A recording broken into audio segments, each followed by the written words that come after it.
आव्हाड हाच सुप्रिया गटाचा खरा चेहरा, राहुल शेवाळ यांची टीका। आव्हाडांविरोधात ठिकठिकाणी गुन्हे दाखल, राम भक्तांचा आव्हाडांवर निघतोय संताप।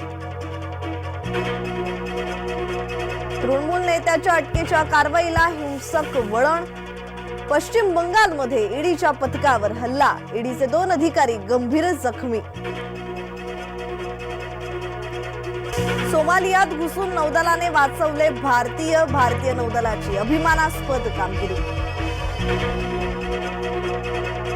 अनेक राम भक्तांच्या प्रसादाची तयारी, अयोध्येत प्राणप्रतिष्ठा सोहळ्याची तयारी अंतिम टप्प्यात।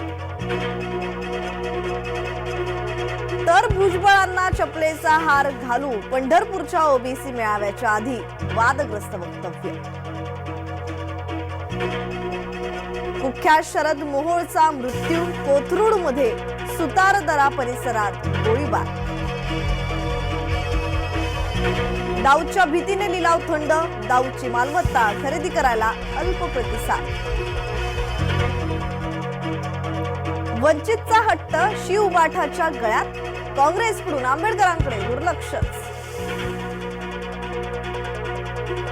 पालघर भूकंपाने हादरलं, 3 दिवसात दुसरा धक्का, पालघरात 4.8 रिश्टर स्केलचा धक्का, नागरिकांमध्ये भीतीचं वातावरण।